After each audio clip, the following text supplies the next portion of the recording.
Tata laksana dari diabetes mellitus ini memiliki beberapa tujuan. Tujuan jangka panjangnya adalah menghambat progresivitas dan mencegah penyulit seperti mikroangiopati, yang contohnya adalah retinopati, katarak, gagal ginjal, dan kelainan saraf. Juga makroangiopati ya, seperti stroke, penyakit jantung koroner atau serangan jantung, bahkan sampai gagal jantung dan penyakit arteri pada perifer.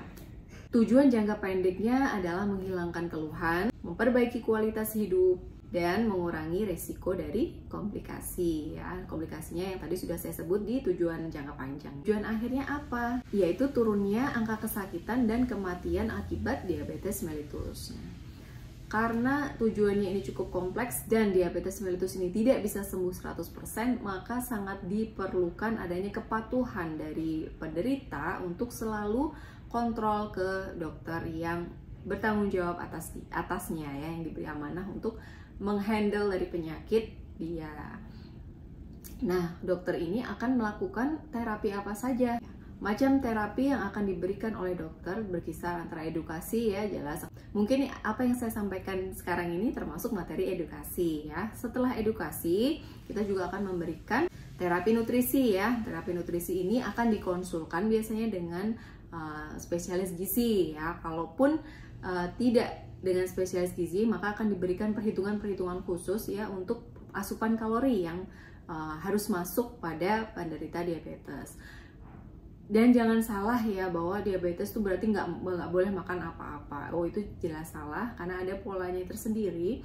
Nggak boleh yang sama sekali nggak makan karbohidrat, itu juga salah. Apapun yang terjadi, walaupun dia diabetes kelebihan gula, tetapi tubuh juga perlu namanya makanan ya, untuk terus beroperasi nih, untuk terus menghasilkan energi untuk kita bisa bangkit ya, untuk bisa berkegiatan sehari-hari.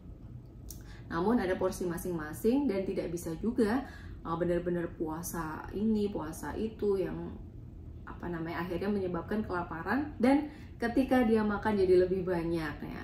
Karena kalau kita udah makan lebih banyak nih pada satu kesempatan, maka penyerapannya justru akan lebih banyak. Maka lebih baik makan tetap 3 kali sehari dengan camilan, tetapi porsinya dikurangi gulanya gitu.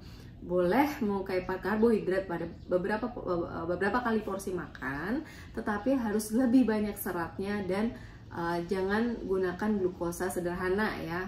Jadi karbohidrat ya pada penderita diabetes itu tetap kita juga membutuhkan sebanyak 45-65% kebutuhan kalori tubuh. Tapi syaratnya haruslah tinggi serat, pembatasan total sampai ke kurang dari 130 gram per hari itu tidak dianjurkan. Sukrosa itu tidak boleh lebih dari 5% dari total energi yang masuk. Protein diperlukan 10-20%. Lemak kita masih butuh sebanyak 20-25%. Tapi pastikan ya kolesterolnya kurang dari 200 mg. Tidak lupa vitamin dan mineral yang harus kita asup dari buah dan sayur tentunya. Dan jangan lupa natrium kurang dari 1500 mg per hari ya. Natrium ini bisa gampang didapat terutama dari garam ya. Setelah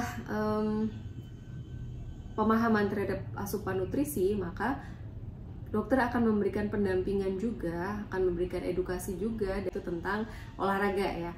Olahraga ini harus dilakukan agar apa?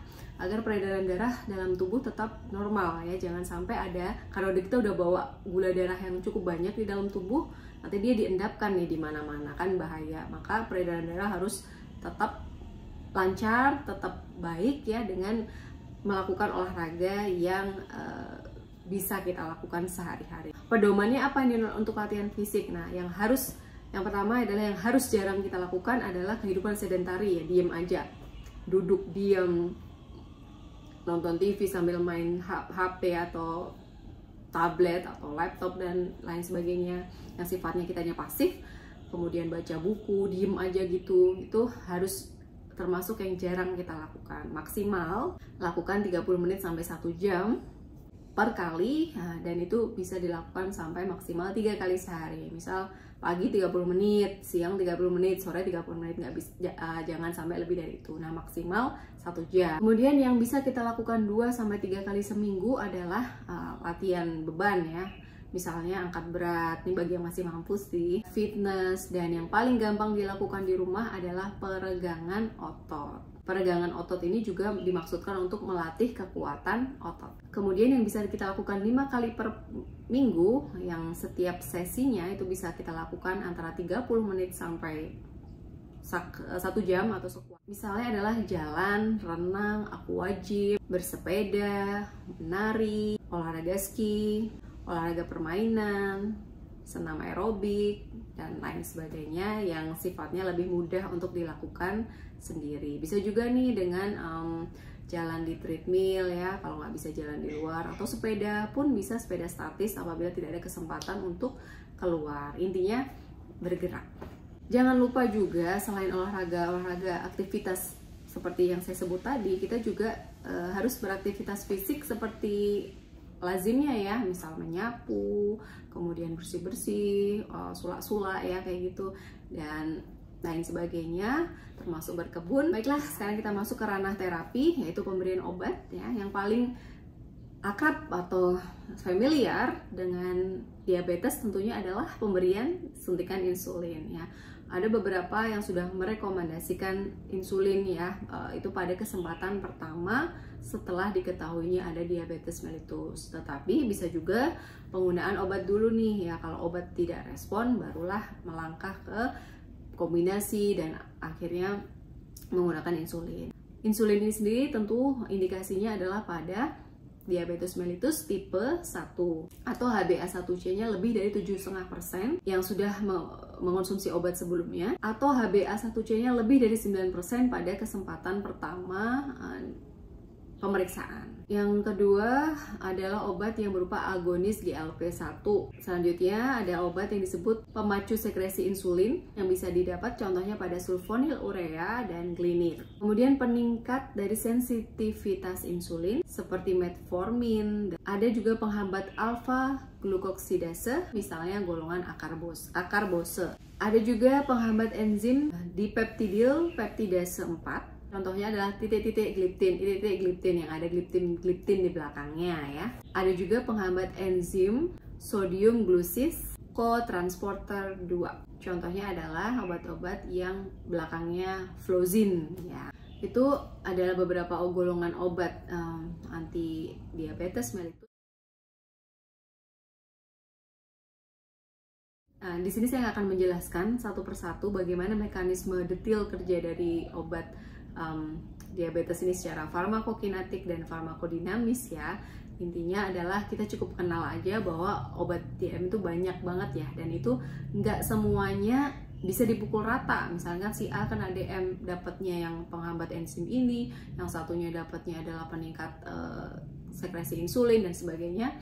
Itu nggak bisa disamakan. Itu tergantung beberapa pemeriksaan yang sudah dikaji oleh dokter yang bertanggung jawab dan akan dilakukan evaluasi maksimal 3 bulan sekali.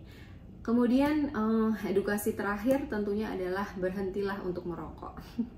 Karena merokok ini kaitannya cukup banyak ya untuk menghalangi atau menghambat dari metabolisme apapun itu, dan termasuk membuat prevalensi dari penyakit-penyakit lain ya, terutama yang makroangiopati ya, seperti tadi sudah sebutkan stroke, penyakit jantung dan lain sebagainya. Maka berhentilah merokok untuk mengurangi tingkat keparahan ya dan perburukan dari penyakit diabetes mellitus ini. Semoga cukup jelas apa yang sudah saya sampaikan. Apabila ada pertanyaan, monggo silahkan di kolom komentar. Kita ketemu lagi di konten berikutnya yang tentang lawan dari diabetes mellitus ya. Nah, kalau diabetes mellitus itu adalah berlebihnya kadar gula dalam darah, maka kita setelah ini akan bicara tentang hipoglikemia atau apa, ayo kita cek di konten berikutnya.